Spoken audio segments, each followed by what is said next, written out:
Good morning all of you. कैसे हैं आप सभी? ठीक है, पढ़ाई लिखाई चल रही है। चलिए देखिए,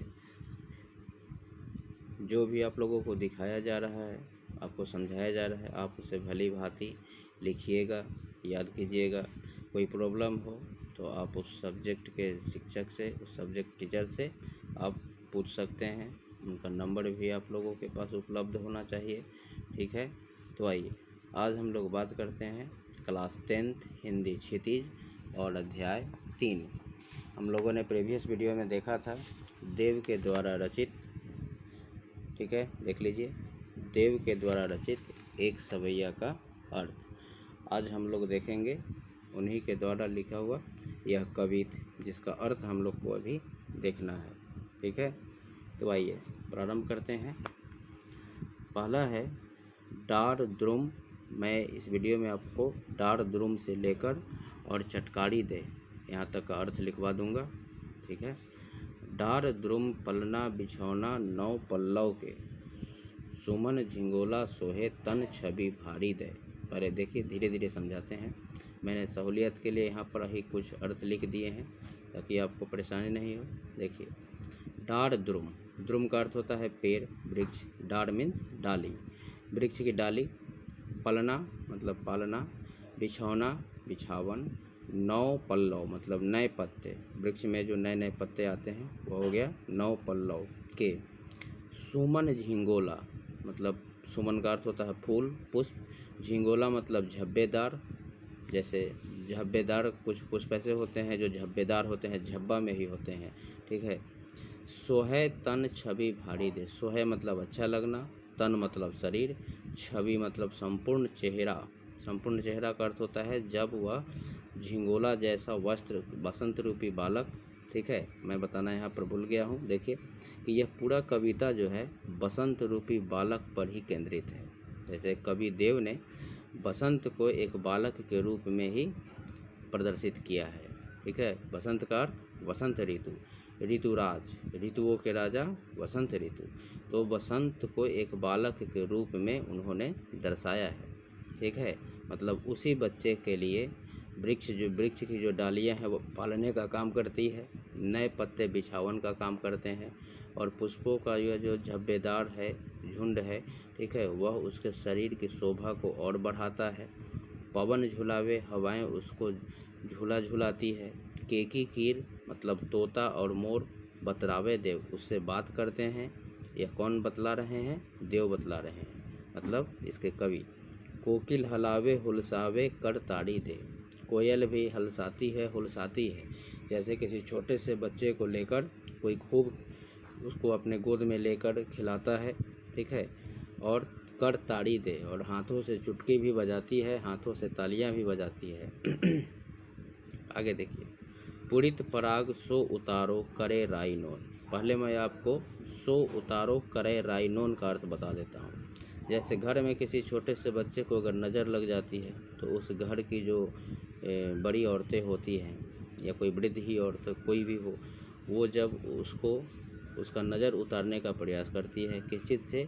राई और नोन से, मतलब नमक और राई से। राई का नाम सुने हैं, एक राई और एक सरसों। यहाँ पर किसकी चर्चा है? राई की चर्चा है। ठीक है, नमक और राई से उसकी नज़र उतारती है, उसके सिर के चारों तरफ गोल गोल गोल गोल घुमाती है और फिर उसको फेंकती है। फेंकती क्या है? फिर उसको आग में जलाती है। देखिए, मैं उसका अर्थ आपको दिखाता हूँ। किस चीज़ का? उतारो करे राइनोन, जिस बच्चे को नज़र लगी हो उसके सिर के चारों ओर राई नमक घुमाकर आग में जलाने का टुटका। ठीक है, राइनोन समझ गए? अब आइए, कंज कली नाइक, पुरित पराग छूट गया। देखिए, पुरित पराग मतलब कि पुष्प रूपी पराग जो हैं उस बच्चे का नज़र उतारते हैं। कंज कली नायिका लतान सिर साड़ी दे। कमल की कली रूपी नायिका मतलब हीरोइन अपने लतान सिर साड़ी दे, अपनी लताओं रूपी साड़ी से। देखिए, लतान सिर मतलब लताओं को सिर पर धारण करके, साड़ी दे मतलब साड़ी के जैसा। जैसे कोई नायिका जो है अपनी साड़ी को पहनी हुई है और अपने सिर तक अपने पल्लू को ढकी हुई है। ठीक है, और वह उस बच्चे के सामने खड़ी है। मदन महीप जू को बालक वसंत ताही। मदन महीप यहाँ पर है किसके लिए?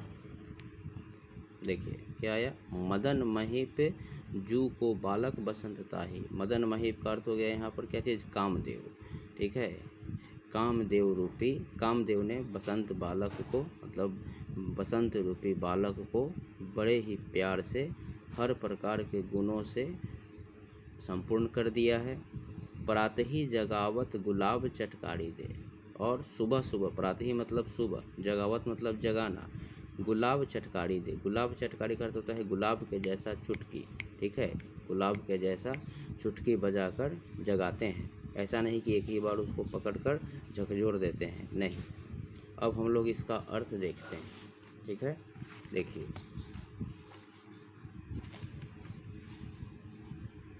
ध्यानपूर्वक लिखिएगा आप लोग। प्रस्तुत कवित्व में कवि ने वसंत को एक नव शिशु, मतलब नए बच्चे के रूप में दिखाया है। उनके अनुसार पेड़ की डालियाँ वसंत रूपी शिशु के लिए पालने का काम कर रही है। किस चीज़ का काम? पालने का, पालना। वृक्ष की पत्तियाँ पालने में बिछौने की तरह बिछी हुई हैं। फूलों से लदे हुए गुच्छे बालक के लिए एक ढीले ढाले वस्त्र के रूप में प्रतीत हो रहे हैं। वसंत रूपी बालक के पालने को पवन बीच बीच में आकर झुला रही है। तोता एवं मैना उससे बातें करके उसे हंसा रहे हैं, उसका दिल बहला रहे हैं। कोयल भी आ आकर वसंत रूपी शिशु से बातें करती है तथा तालियां बजा बजा कर उसे प्रसन्न करने की कोशिश कर रही है।